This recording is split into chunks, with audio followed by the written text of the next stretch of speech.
What's going on, fellow gamers? Lefty Lucy here, bringing you a long overdue guide video for the Maehwa class, including her awakening. So with this video, much like my last guide video, we're going to be talking about a bunch of different content. Make sure you check all the different topics down in the bottom right, as well as key times within the video if you want to jump from topic to topic. So in no way, shape, or form am I claiming to be the best Maehwa out there, but I've been around the block a time or two. I've been playing the class for quite a while now, and I've picked up a lot of tips and tricks that I know will help you along the way. So hopefully you'll find this useful. To start this off, let's talk about the different types of build options that you have in Black Desert. I'm going to actually talk about, just in general, all the different build options in Black Desert, just because it's actually a short list, because build diversity in this game is, let's face it, pretty slim. So I broke this down into three different categories. You've got offensive builds, defensive builds, and then balanced builds. In your offensive builds, you're most likely going to be playing aggressive. So you've got your AP heavy builds, your accuracy heavy builds, and then a mix of AP and accuracy.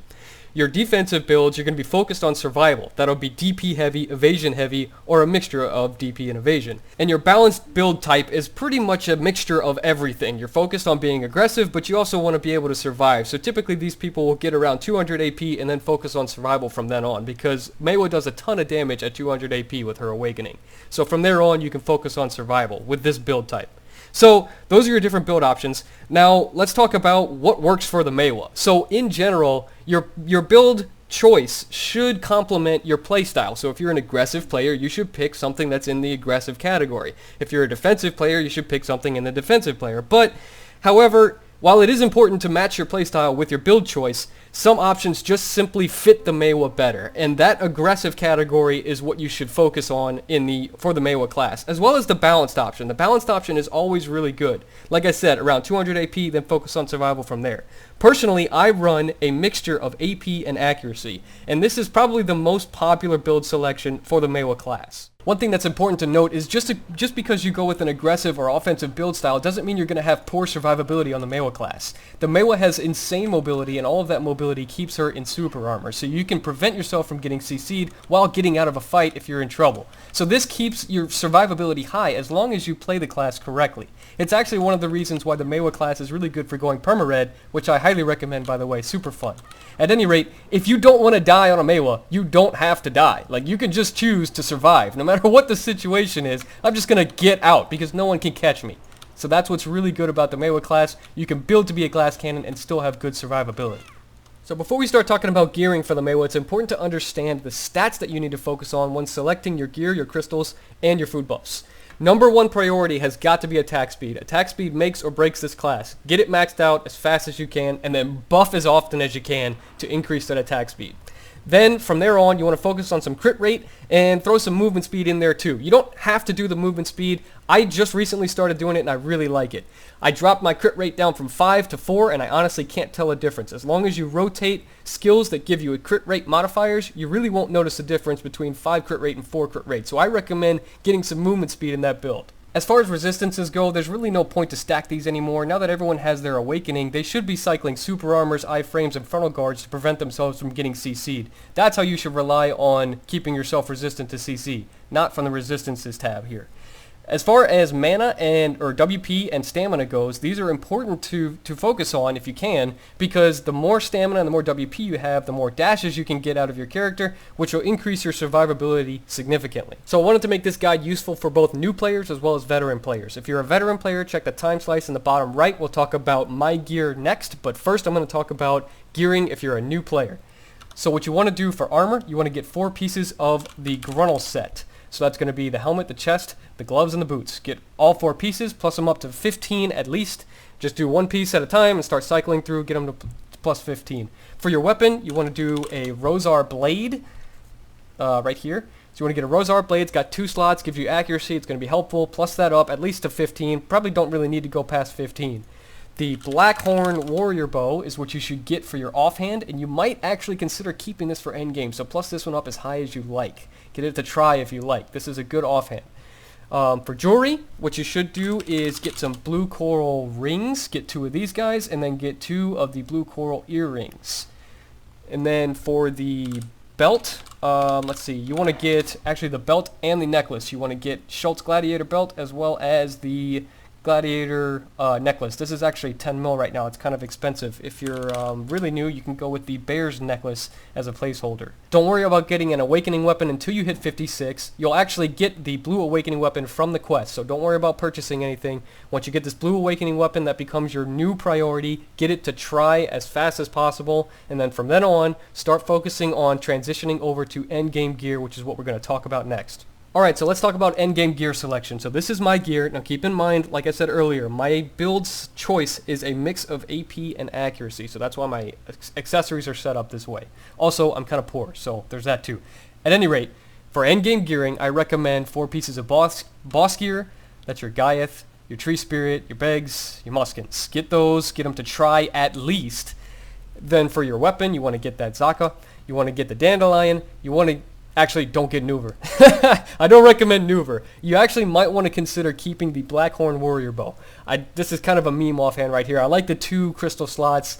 However, being perma-red kind of sucks when I lose one of those. At any rate, offhands are a tricky subject. I would recommend Kudum or the Blackhorn Warrior Bow over Nuver, though. I would put Nuver at the bottom of the list of those 3.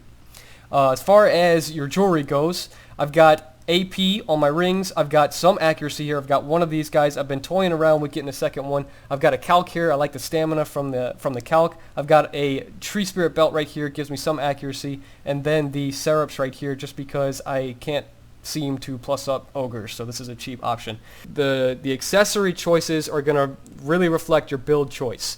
So what I would recommend doing, if you want to run a mix of AP and accuracy, you want to figure out what works for you. I'm toying around with the idea of getting a second red coral earring, but I feel like I have enough accuracy between the 1 red coral, the tree belt, and then my gems. So actually, let's talk about my gems right now. I've got 2 precision crystals in my weapon. I went back and forth between the power crystals and the precision crystals here. I like the more expensive precision crystals. However, I can't figure out how high that pre-order is. It's insane right now. So these are okay. I've got the Awakened Spirit crystals in my offhand. Obviously the best choice for the offhand. I've got 1 Viper and 1 Valor in my gloves. This helps me get some attack speed and also gives me some crit rate. And then the Viper is really nice because it gives me some accuracy as well. The chest, I went back and forth between the Cobbs and the special attack evasion gems. I kind of landed on the Cobbs for now. I really can't tell which one's better. It's hard for me to tell. So it doesn't really matter too much here. I'm on the Cobbs right now, but the evasion ones are good too. I've got the evasion crystals in my helmet, and then in my boots I've got 2 Histrias. This is going to give me some movement speed, and then it's going to give me a ton of stamina. Really like that for the extra sleet steps as well as the chases. So when you're picking your crystals, again, it all goes back to getting this attack speed, the crit rate, and the movement speed. So you want to focus on food buffs as well when you're selecting your crystals. I run the Magoria Seafood all the time. It gives me additional attack speed. It gives me HP, crit rate, really good. I run Knight's Combat Rations in addition to that one. And then I've got Ham Sandwich to give me some more accuracy and a little bit of AP. Sometimes I run the Valencia Special or Valencia Meal, but these are the 3 that I primarily rotate. Alright, so the last thing to consider when building your Maehwa are what skills to unlock. If you just hit 56 or you're a new Maehwa, pump all your skills into the Awakening skills. Don't worry about your pre-Awakening skills. Get everything you can in the Awakening skill tree. Max it out as much as you can. If you have plenty of extra skill points, honestly playing the pre-Awakening on Maehwa is kind of optional, although there are some nice combos that you can do with pre-Awakening skills. I like to get Backstep Slash, I like to get Blind Thrust as well as Nemesis Slash. Max this out obviously for your mana regen. Get your Chase maxed out to Ultimate so you can maintain that animation cancel combo when you're using your pre-Awakening dash. Get your Red Moon up, get Ascension to Heaven. Blooming, you don't necessarily have to get Phantom. Some people like to avoid that because the cast on Blooming is faster without the Phantom. I personally only use Blooming when I am positive that I'm going to connect, so I'm not too worried about the longer cast time. And then you want to get your stub and triple shot, get all your passives, max these out, and this one as well, and then Z and X, all that. Alright, that's it. Almost forgot, you'll also need to know my skill awakening. So on Blind Thrust, we've got PvP attack increase as well as bleed damage. On blooming, we've got attack speed increase as well as PvP attack increase, and then on stub, we've got accuracy increase and movement speed for your target decrease. On awakening, we've got petal drill, PvP attack increase as well as pain damage, which is another type of bleed. Then stigma, we've got pain damage again, and then crit rate 30% increase. So the pain damage won't stack with petal drill, however, one will refresh the duration of the other. Just don't use these skills back to back and it won't be that big of a deal. It's kind of a preference to keep bleeds on as many skills as possible for me. You don't necessarily have to do that. And then finally, Moonrise, bleed damage, and then PvP attack increase. So that wraps up how to build your Maehwa, but what's more important than building the class is learning how to use the class, so that's what we'll talk about next. So I'll show you your awakening skills, and I'll show you some tips and some tricks, teach you some things that aren't necessarily shown in the tooltips. I'll show you how to use these abilities, and then also some combos that you can use that are very effective in PvP. Your weapon swap, default keybind to C, I changed mine to tab. You should never do this while standing still, it's a long animation and you miss out on a free CC. Instant cast, weapon swap after any pre-awakening skill or just by moving forward. You should do that, it'll float your opponent. Press Q or walk backwards with S to block damage and CC from the front only. Using left click while blocking triggers Royal Rage, which is a frontal guard and a stun on your opponent. It's a quick attack and it also gives you attack speed buff. I'm pretty much using this one all the time while it's off cooldown, which is only 4 seconds, so I use this very frequently. Sleet Steps allows you to move left and right in addition to forward and backwards with Chase. This is an iframe only when off cooldown and it's got a decently long cooldown, so do not spam this. It's also heavy on stamina. Your normal attack or your left mouse button really isn't anything too crazy, especially if you just use it while standing still. However, if you move forward with it, it's an instant cast float that CCs your opponent, but you are vulnerable during this cast. Tenacious Edge is a nice ability with 3 quick jabs that gives you frontal guard and stiffens your opponent only when used off cooldown. The cooldown's only 3 seconds though, so it's pretty nice. The down attack is great and all, but there are better abilities to use when your opponent's on the ground. Your E-buff gives you crit rate, accuracy, and attack speed. Great for getting off a bunch of abilities really quickly and also good for countering evasion builds. Sticky Snowflake is a quick down attack that gives attack speed and movement speed debuffs on your opponent. However, you're completely vulnerable when using this, so only use when your opponent's on the ground. Stigma is my favorite Maehwa ability, which gives you a quick backstep when you first cast it. It's frontal guard and stiffens your opponent. Use this to quickly get behind your enemies, especially those that are blocking. You can also cancel the backstep by using Sleet Steps. Oppression is a quick shout that does a large AoE circle around your character which stiffens anyone in that circle. It's very nice, but it leaves your character vulnerable. Frost Pillars and its flow, Tip of the Iceberg, are 2 very strong abilities. Forward guard only while using Frost Pillars off cooldown, both of them are knockdowns, both of them are down attacks, and both of them will heal some HP. Moonrise is the foundation of your go-to DPS combo. High damage, stiffness on the first hit, floating on the third hit, super armor on the second 2 hits. It's an air attack, and its flow, Cloud Stab, is also an air attack, which is good because you just floated them with the 3rd hit of Moonrise. And its damage is not reduced in PvP, so very strong, and it's a strong heal. Petal Drill and its Flow December are your most effective initiators. You're invincible while moving with Petal Drill, and you've got super armor while stabbing. Both abilities are 100% crit rate. Petal Drill stuns, and December knocks down. They do great damage. You should aim to get behind your opponent with Petal Drill, but if you miss, you can actually turn while mid-air to curve your Petal Drill. Petal Bloom is your charge attack. It's also your 100%. You don't have to charge it all the way, you can let it go early. During charging, you actually have frontal guard, and during stabbing, you have super armor. It's a down attack and knocks down your opponent as well. 100% crit rate. It's flow, moonlight dash, super armor, and down attack. Use these while your opponent's on the ground. Finally, we've got New Year's Eve. If you press spacebar after any sort of stab ability, this will stiffen your opponent and do some damage. You are vulnerable while using this. I don't particularly use this very much. So now let's talk about combos. On the Maehwa class, you're always going to be really good at alternating stuns and stiffnesses to keep your opponent locked into a CC. You can finish up your CC rotation with a knockdown and then finish them off with some DPS. So you can do some crazy combos like what I just showed here, especially if you use your pre-awakening. But it's really not necessary anymore because of how high your damage is with your Kara Spear.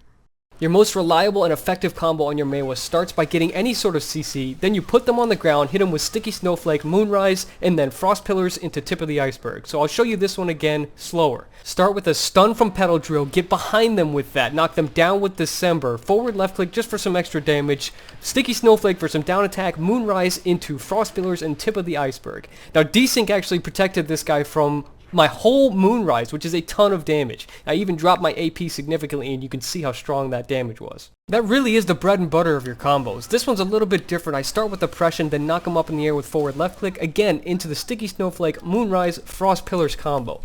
This one's a little bit different. I opened up a little differently here using Royal Rage and then Stigma, and then I also replaced the Frost Pillars with the Cloud Stab. Typically save the Cloud Stab for when I'm low on health. Here's that same combo, slow again. So we open up with a block into Royal Rage. Get behind them real quick with a Stigma. That's a stun and then a stiffness. Knock them up with forward left click, Sticky Snowflake, Moonrise, and then Cloud Stab. Again, Cloud Stab is really high damage, but also a good heal, so I usually save that for when I need some health. I'll wrap this thing up with some more closing tips. In general, when you're PvPing on a Maehwa, you want to keep that character moving. Your first chase off cooldown is going to be an iframe. The rest are going to be super armor, so you can keep yourself immune to CC as long as you're moving. You've also got sleet steps for the lateral movement, except only the first sleet step is going to be an iframe. Don't spam sleet steps. You use that off cooldown, you're leaving yourself really open for CCs. I'm actually really guilty of doing this, and it gets me killed. It's really tempting because you can maneuver your character very efficiently with sidesteps, but that's really not always the best plan of action, especially because sleet steps leaves you so vulnerable. When you have a chance to initiate, your best options are going to be Pedal Drill, Royal Rage, Oppression, Stigma, or Tenacious. Try to initiate from behind with that first CC. If you can't, you get them CC'd, you can quickly get behind them with a Stigma. This is going to CC them again with a Stiffness, and then you can pull off your bread and butter combo with a Moonrise Frost Pillar combo. If you get CC'd, you can spam A and D and F. This will pull you up off the ground really quickly, and once you get off the ground, you'll do a quick Stigma, which will keep you protected during the animation, and it also steps you back away from the action with the back step embedded in the Stigma ability. Now is a good time for you to choose whether or not to engage or to run. If you choose to engage, this is a good time to start thinking about using that Cloud Stab cooldown. Remember, Cloud Stab is a really strong heal, and it's also insanely good DPS. You could end up turning the fight completely around with one Cloud Stab. That's how strong it is.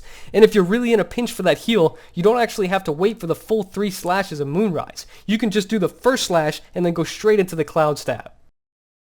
Well, that's all I've got for you guys. Sorry it took so long. I know I covered a lot of stuff in here, but I probably missed a few things here or there. If I missed anything, make sure you ask the questions down below in the comments, or if there's anything you have that you can contribute to this guide, drop it below in the comments. If you're looking for a different guide with maybe a little bit of different perspective, my buddy Nayashi, who's also a Maehwa, really good Maehwa, he's going to be putting out a guide video really soon, so I'll link his YouTube down in the description as well as on the screen. And you can find my social media stuff here. Click that sub button if you enjoyed, the like button as well. Thanks guys, I'll see you later.